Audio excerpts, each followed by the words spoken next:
Real quickly, how we'll do this is that I know some of you wanted to actually have me read the statement for a soundbite, so I will go ahead and I'll read the statement. I'll probably say a couple things and then I'll open it up for questions. Everybody good with that? All right. So the Austin Police Department is aware of our current staffing challenges and strives to retain and graduate as many qualified cadets as possible. Our academy staff makes every effort to work with the cadets who have missed class due to injury and illness. Due to the academy's training structure, it is not always possible to provide additional time necessary for the cadets to complete the requirements needed to graduate. While earlier parts of the academy curriculum could have been completed virtually, we are now at a stage of training that requires in-person and hands-on tactical application. We are disappointed anytime a cadet is unable to complete the academy. No cadets have been fired due to injury or illness, but instead have resigned knowing they are eligible to attend the next scheduled academy class. The department is committed to supporting our officers, supporting our cadets, and looks forward to them serving as law enforcement officers to create a safe Austin for residents and visitors. So that's the prepared statement, and what I'd like to do is just go into a couple statements.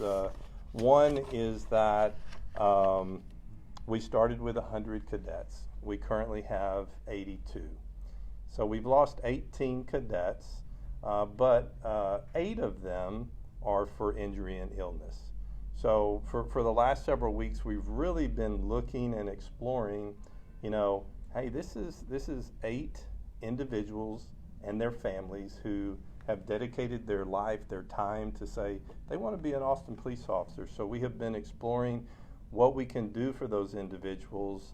And I'm here to say is that I just had my last meeting today before this meeting, that we're looking at a way to retain those individuals with our police department. They're still going to have to start the next academy, but I think it's a level of commitment that we owe it to those employees to keep them employed, as well as to we emphasize employee health and wellness, and this is a way that we can continue to take care of those officers. So currently we have 8 that have resigned. We will be looking at rehiring those 8 in the future. We haven't come up with that process, but we are looking at that. To me, that is a commitment on our level that we really do want to take care of our employees, and they went through a long process and a rigorous, and they're part of our family, and we want to take care of them. I can say, well, why are we here today? Like you said, sometimes it takes situations like COVID, things that we've never had before, to really sort of dive in and do things differently. And we always say that we're a department willing to reimagine, to look at things differently. And the COVID, because we have had several, I can't give you the numbers for privacy reasons, but we've had several that have received COVID, and it's like, this is something that they didn't ask for, and it just happened. And unfortunately, for years, we've had a process to where our attrition rate has been 18-20% that we have lost in the academy. So right now, half of the 18 are due to injury or illness, and it's like, you know what? Maybe we do need to pivot. Maybe we do need to change. And the good thing is that we would have that many more employees already ready to start the next academy. We're in a staffing challenge right now to where it is important that we have good officers, ones that have already said, I want to be in this profession to start this next academy.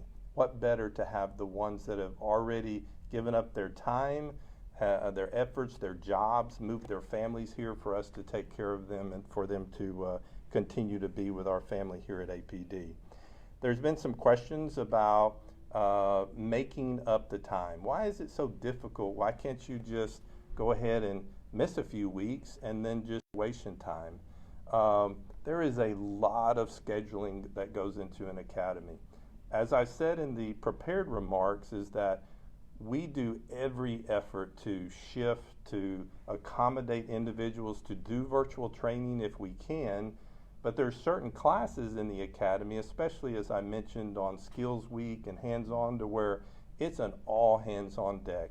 We bring FTOs from the street, we bring citizens in, we bring our instructors in, and they go through scenarios and things that it takes a build-up approach. Is that week one you have a certain aspect, week two you have an aspect, and it builds upon their training.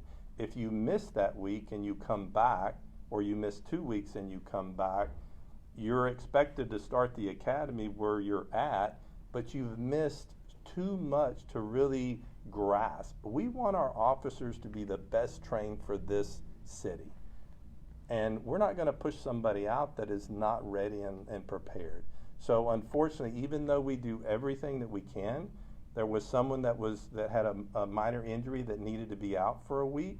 We were able to maneuver the schedule to make sure that person is still in the academy and still moving forward. There was other individuals earlier in the academy that also we were able to, whether it be virtual or whether they were injured, it didn't require physical fitness, and they were able to monitor the class and participate in a different way on light duty. But unfortunately, there are times when you just can't move forward, and we offer them to go ahead and to resign and start the next academy. That's the piece that where I'm here today excited to say, you know what, we're going to pivot, we're going to change that. If you're injured and you have an illness, we're going to keep you. You still got to maybe process to the next academy, but we're going to keep you. We're going to show the employees that, hey, you made an investment in us, and we're going to make an investment in you. So with that, I'll go ahead and I'll open it up for other questions.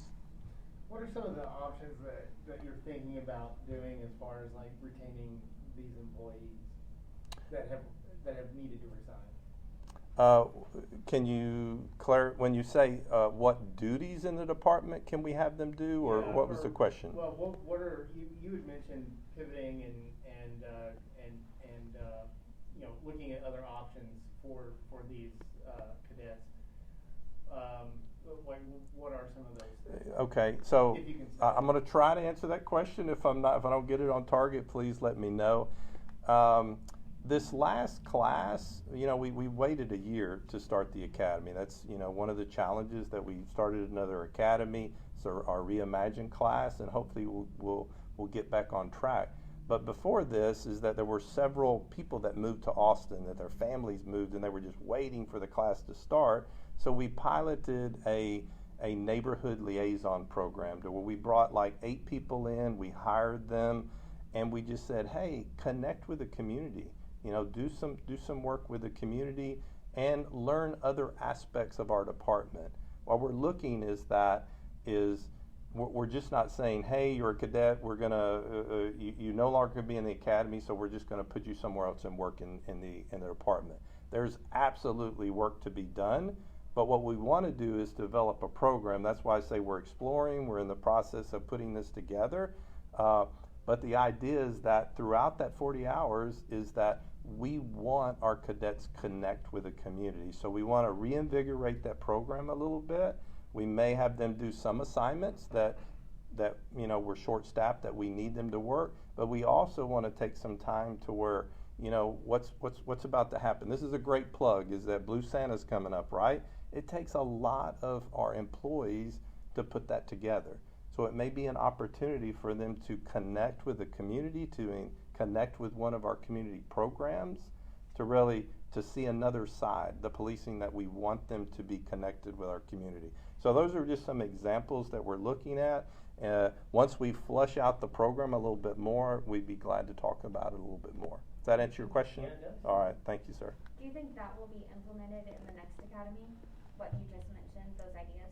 Yes, what we are doing now is that like I said, we're a department that's always trying to be on the cutting edge and really do things progressively. This identified an area that we needed to look at. So we are gonna like you said, everybody brings up a deal, well, it says this in the cadet manual, so therefore that's what it is. Well, we write the cadet manual. We're going to pivot, we're going to change that, so all future classes will be exactly what we're talking about. If you are injured or illness in that academy, then we're going to be using these protocols. Were cadets made aware in the beginning of the academy that they will have to resign if they get COVID or if they get injured? Yes, and I don't think, let me clarify this, I don't think COVID was listed in there, but it's injury or illness. And so if you are injured or have an illness during the academy to where you can't continue in the academy, that it's either resignation or termination piece. Can you tell us how often you're testing cadets for COVID-19 and why? Right now we test every day. We want to make sure that we have a safe environment for our cadets and our staff, so it's very important. Last class is, everything's new. We're trying to really understand and to shift in how we need to do the bi-nexting testing is what we do. But in the last class, even when we went virtual, I mean, we had several people that were out at a time. I can tell you today, because we're doing those daily testing, we may have one out at a time. So we catch it early so the other cadets are not being exposed. So that is the reason why we're doing the daily testing. It's to isolate that one individual and get them the care that they need, but also make sure that we're not exposing the rest of the academy staff. You probably already answered this, but I just have a list of questions. Do you ever test uniform officers, and if so, how often? Great question. Is that we're just starting that this Thursday. This Thursday will be the beginning stages that we are going to be, especially in the stages that it's all going to be based on working with Dr. Escott and our health authorities on when we should be testing and when we should not. And so although EMS and fire have had their protocols, we've worked with them to create our own protocols to where we will begin testing our frontline personnel starting on Thursday once a week until we get at a point to where we feel that we don't need to test. Great question. Can you say what's the vaccination rate among officers? We are, one, I can tell you what we know, and then of course we don't know those that have went to their private care physicians and have received vaccination, but just going through the Public Safety Wellness Center, we're right about 55%. We'll take one last question. Can you tell me how many cadets have had to wait for the next class because of illness like this? Right now, of the 18 that resigned, we have 8 that have resigned due to injury or illness. Okay. Can you specify which one's COVID? Unfortunately, I can't. Thank you, Chief. All right. Thank you, guys.